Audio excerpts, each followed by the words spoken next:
Behisob shukr. Avvalo Alloh, keyin o'sha o'zimizni sababini qilamiz.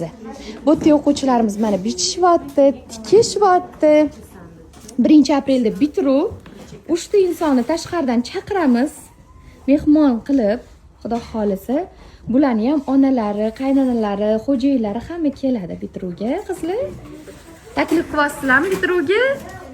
Uydagilarni qaranglar, taklif qilinglar. Xudo xolisa, chiroyli bo'ladi. Bu yerda qizlarimizdan ko'rsataman, bardakka e'tibor bermanglar. Nima deymiz endi, shunaqa ishlayapmiz. Sochim yaxshigina to'kilmaydi unaqa. Qoshim, kiprigim, tirnoqlarim, tishlarim hech qachon jalba qilmaganman.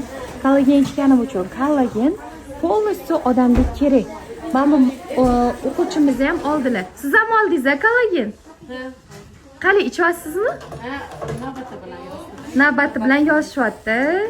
Bularga sizni konsultatsiya qilganda qarang, rosa yaxshi odamlar-da, pulga anaqa qilishmagan. Srazu sizga besingiz yaxshi ekan, kollagensiz bo'ldi deyishgan.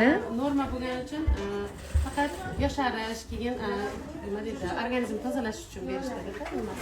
Zo'r, Xudo xolisa, ichuvering, oxirida rezultat ko'ramiz. Xudo xolisa, inshaalloh. O'quvchilarimiz olishadi shunaqa kollagenlar. O'sha nima desam, kokteyllarni, detokslarini ozish uchun ham ichishadi. Immunitetni mustahkamlash uchun, energichniy bo'lib yurish uchun. Men ishonasiz, lekin men sizga bitta sekret aytaman. Buni 50 razmerga qilib qo'ysanglar, bemalol razmer tanlamaydi. Bu razmerga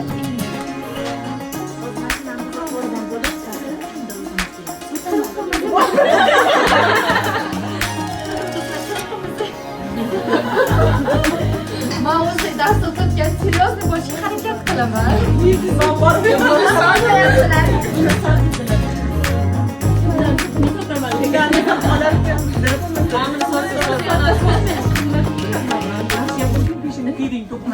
Qaranglar, o'lchamoqman.